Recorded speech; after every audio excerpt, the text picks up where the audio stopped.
What's up, guys? This is What's My Game, and thank you so much for watching. We are playing Rust, and I hope that you can join me. The server I'm on is called Hidden Trees. The server is being wiped, which means everybody's starting from scratch, so nobody's got an up on you. So now's the time to start, and I'm going to show you some tips on how to start a new server with nothing, and so that you can become less of a noob and a little bit better, so you survive your first couple of days on Rust.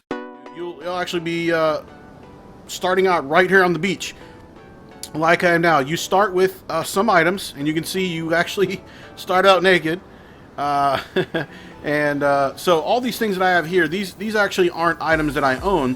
These are items that I can, with my blueprint knowledge, because I have another character on another server. But you can research all these once you have the pieces. Like, for instance, gunpowder. I need 30 charcoal and 20 sulfur. So anyway, we'll move on to that later or another video down the road. Just know that these aren't items in my inventory. This here is my inventory, which you can see is absolutely zero. I have no clothing on, no inventory, except a rock and a torch. The torch you can light using the right mouse, and you can put it out with your bare hand, and you can hit with it, although I don't recommend that. The best tool you're going to get is this rock, at least when you first get started. The rock's going to allow you to gather resources initially, and you need a lot of wood and a lot of stone. And you also need cloth, but you can pick that up from the ground from hemp fibers. The first thing you want to do is gather 300 wood. You can gather as much as you want, although I wouldn't waste a whole lot more time initially, because the rock is a really shitty tool. Okay, it does work, but you can see I'm getting 10 pieces of wood each time I hit this tree.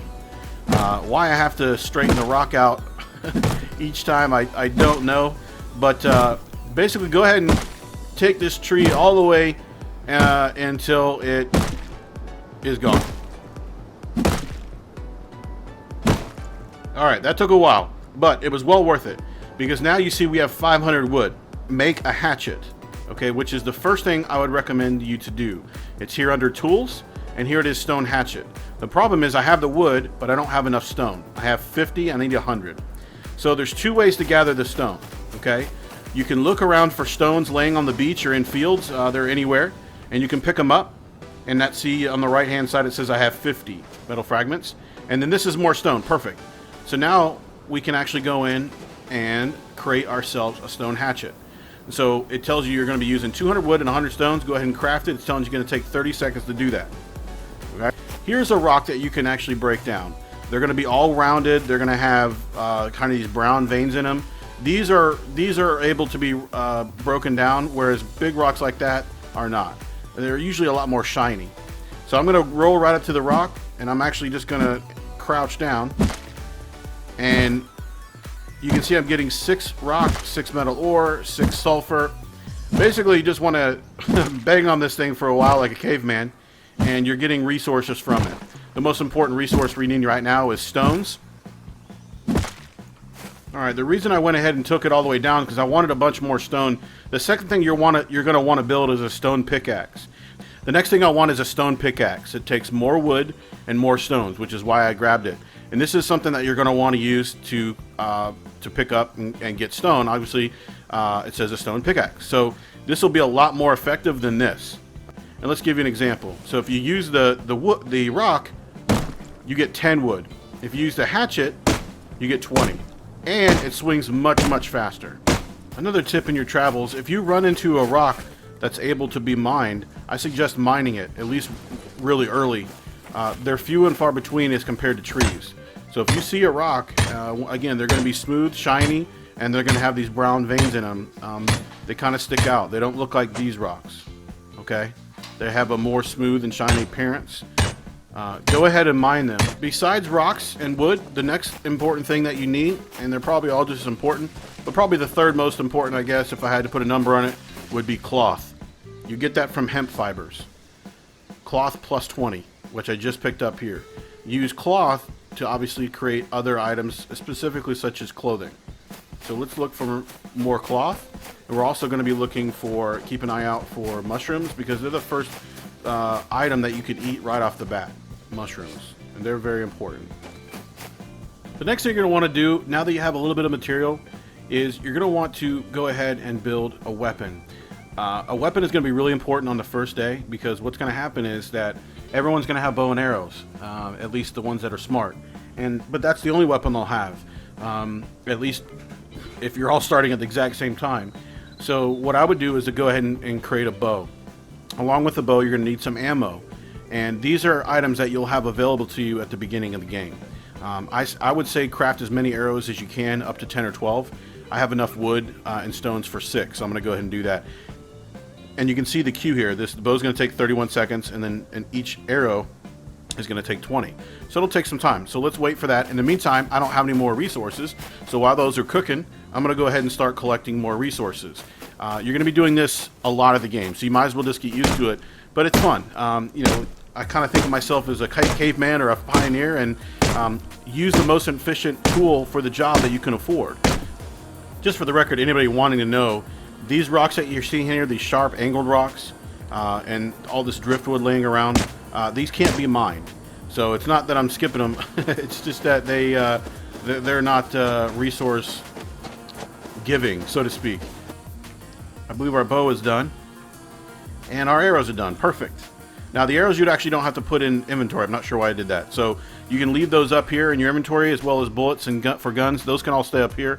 But the arrow you have, the bow you actually have to have here. So now what I'm gonna do is I'm gonna walk in the direction of that deer. That just reminded me that the bow is probably done. And we're gonna see if we can kill ourselves our first animal. Using the bow, you can actually zoom in a little bit. You hold right click on the mouse, and that draws the bow with an arrow. And it allows you to kind of scope the landscape, looking for movement.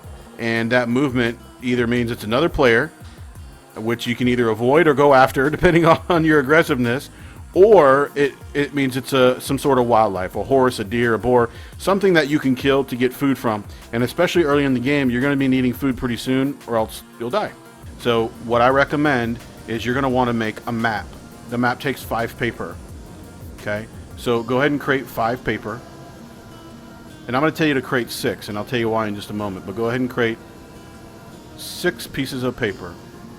Okay, good. So we've got our 6 pieces of paper. We actually only need 5 of them right this second, because the other one we're going to use to build. But let's go ahead and make a map. You can find a couple different places, but this is technically all items that you've learned. This will come with you as a new player, so you don't have to worry about learning it.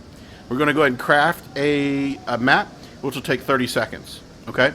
In the meantime, while you're crafting, while you're at it, let's go ahead and teach you what that new piece of paper is, the one you have left. Okay, that's going to be for a blueprint, or a building plan, excuse me. I don't call it a blueprint. It's called a building plan.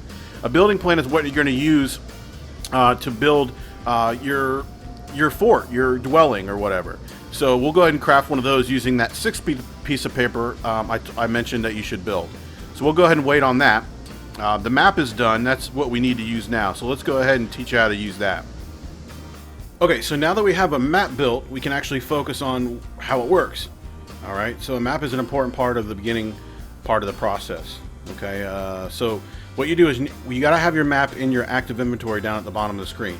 If it's not there, it won't come up. You hold down the G button for the map, and you can see I've had the map for a little bit as I've been walking, and it actually kind of similar to games like Civilization, where it kind of lifts the cloud around you. Basically, it's going to be lifting the black area and showing you the map that you've traveled in a circle radius around you. And a little tip, a lot of people don't really realize this, as you move, it'll follow you.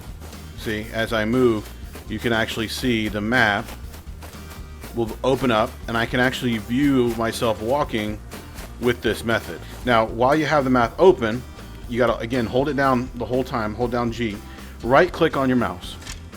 That'll bring up a little menu here, allowing you to do certain things. Basically, it gives you kind of a primitive writing ability on your map.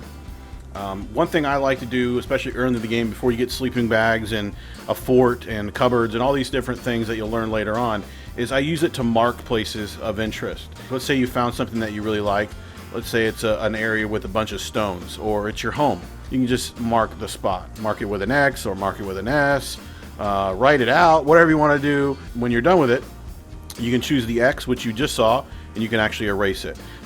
But another thing I wanted to show you guys is if you click on the right mouse, it now becomes movable. And what I mean by that is you can actually zoom out using your scroll button on the mouse, okay? And then hold on the right mouse button to move around on the map, and you can actually see the whole map this way once you get it all uncovered. I heard something, and sure enough, I found a horse. I don't know if you can see in the background over there yet. There's a horse right over there, and I need some meat. So this is the first animal that I saw. Well, that's not the truth. The first animal I saw after I have the bow, because I saw another animal, was able to catch it, and I haven't cooked the meat yet because I wanted to show you after I got the bow. And another animal I tried to run up on and he ran away. So the bow is really important because these animals are hard to catch. You should kill it. There, I got one shot in. Next shot missed. So I'm going to try to find him. He ran that way some way. You want to aim a little bit above your subject depending on how far out it is. Almost looks like a zebra. He's down. 2 shots. It's going to let me. There we go. Perfect. I get my arrow back. Now you want to switch to your hatchet. And you're basically going to beat the shit out of this this horse. And you see you get bone fragments, animal fat, cloth, bone fragments, bunch of stuff. Leather, cloth. So now we have meat. And this meat is important because we need to feed ourselves. What I recommend is find some place kind of off to the side that's blocked at least partially, and build yourself a fire, especially early in the game. You're going to be hungry, and I would go ahead and cook it up right away. So we're going to go ahead and go into that lesson, and we're going to go ahead and build us a campfire. Okay? Craft. Evident. If you hit this button, it will screw you up. You'll be building too many. Okay, so our fire is almost done, our campfire. All right, it's officially done. So now we can load that in our inventory. Let's go ahead and replace the map. And let's tab out of our inventory. We'll slide over to the campfire. And what we'll do is we'll build it over here in this corner. We'll build it right here. And then what you do is you go up to the campfire and hold down E. And you can actually light the campfire. And then extinguish it when you're done. There we go. So what you can do is actually spread it out. Because your campfire is going to create charcoal, okay, as a byproduct. So if you want to, what you can do is split out your meat, and it'll cook faster rather than having it all in one place. When this first meat cooks, it's actually going to drop. It's actually going to drop. And a word of warning: you can overcook your meat, okay? And when you do that, what happens is it becomes unedible, so it's worthless. So don't overcook your meat. You want to get it off the grill as soon as possible after it shows that the meat is done. It'll actually turn brown, and I'll show you in just a minute. I'll go ahead and let it run through. What's nice about doing it like this, it actually cooks faster, and then you can see this went from 2 to 0. What happened is that meat had nowhere else to go in the campfire's inventory, so it actually drops right on the ground, which is perfect. That way it assures you it doesn't burn because it changes from a raw meat to a cooked meat. So that's just a little tip. If you go ahead and spread your fire out like that, it'll allow you to cook your meat, and then the cooked meat will just fall out to the ground without burning. Only when it gets to the last couple pieces can it burn, because now it'll switch over to cooked, and it'll take up that last spot, and then it doesn't have anywhere else to go. So now I can take these in my inventory, and you can see it's called cooked wolf meat, even though I got it from a horse. All right, they never fixed that. And then you can take the charcoal, which you'll use to make bullets later. We'll talk about that another time. You can turn off the fire, tab out, and then your other pieces of meat will be sitting here waiting for you. You can pick those up. And now you should have 5 pieces of meat that are cooked, because we had 5 pieces of raw meat before. Okay? And so just take a look at our health here, our water, and our food. And again, these can go to 1,000, and our health can go to 100. All right, so you can see your food and your water all go up, which is huge. You're going to eat some of it, and then it'll kind of stave off as your health goes up. You'll have a lot more food, and it gives you water. So meat is really important in this game, and something, especially at the very beginning, you need to make sure you stock up on. Now that you have all that, the next thing you need to do, after you've created a hatchet, you've created a pickaxe, you've created bow and arrows, a map, and you've killed and cooked your first meal. The next thing I would recommend you do is to go ahead and clothe yourself. By now, you should have found and come across enough hemp plants to actually create some clothing, which will help you in cold climates. It'll help you with radiation. It also provides some defense. Okay. The first thing I want to go ahead and do is to create some boots, and I'm going to use 30 leather to do that. So let's do the trousers and a t-shirt. All right.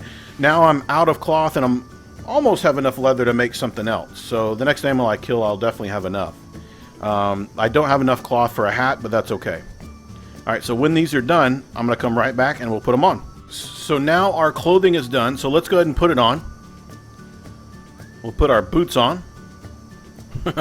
Very trendy. Looks like those boots that some of the females wear in the mall. All right, so we're going to put those on. And let's put our pants on. Hide our genitals finally. That looks very patchwork-ish, but that'll work. And you see I actually have some protection, so let's focus on that now for a moment. With the boots on alone, I have 6. This is showing your armor. This is your cold protection, your radiation protection. This is your damage from blunt objects, like rocks. That's why it shows rock. This is your protection from weapons, like spears.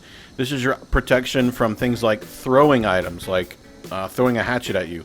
This is obviously your protection against guns, and this is your protection against animals going forward. These other ones you'll use later. This is explosions, fire. We'll talk about those later, but at the very beginning, none of those will probably come up, at least on day 1. Let's go ahead and put on our pants. You can see all the protections went up, and then finally the t-shirt. And not only we look the part, but we are more protected from the elements and from our fellow man, and we can continue to upgrade those as we get more and better materials. You'll be able to slide down here and make better things. While I'm heading this direction, let's go ahead and talk about airdrops then. You can see that plane dropped an airdrop, okay, which is going to contain some pretty cool materials. The problem is that the time that it takes for it to hit the ground, everybody else in the area or even on the map can find it and get to it, which leads to typically a bloodbath. If you're not a really aggressive player, I wouldn't bother going to get it, because what's going to happen is that it's going to draw a crowd and you're probably going to die. Dying in this game only sets you back. It cannot help you. Being super aggressive is not a recommendation I would make unless you just love that type of gameplay and you don't mind starting with nothing often. Okay, so I recommend staying away from the drops. Now, early in the game, if a drop happens to drop really close to you and you're going to be like the first person there as soon as it hits the ground, well then go for it. Okay, but anytime that you see a drop happening and it's far away, you might as well just forget about it, because unless you're just wanting to really highly run the risk of dying, then I would say leave it alone. Since I've run across it, here's a landmark, and we were going to talk about this in another episode, but on day 1, I would tend to stay away from landmarks. They're going to be highly populated, and you're most likely to get killed there. Now, some would argue that that's a good place to go because you can kill others and get all their stuff that they collected, but I like the safer play, because no matter what you do, you run a much higher risk of dying and losing all the stuff you're carrying, which is probably all you have right now, if you go to a landmark. Yes, you can possibly kill someone else and take their stuff and double up or find some really cool stuff, but being that it's the first day, they probably don't have anything that you don't have, and you run the risk of dying, and I just don't see the point. So early in the game, I would avoid these landmarks the first couple of days, especially until you found a home and you built something where you can put it in your cupboard. Excuse me, you can put it in your home, and you have a cupboard. You can actually put your inventory in something. That way, you're not carrying around literally everything you own. Well, that's it, guys. I hope you enjoyed this part 1 of how to play as a beginner on a new server, and I've got a part 2 coming. It'll probably be posting real soon, and I'll cover a couple of things you shouldn't do, and also how to build your first house, which is super important, most likely in your first day. Have a great day. This is What's My Game. See ya!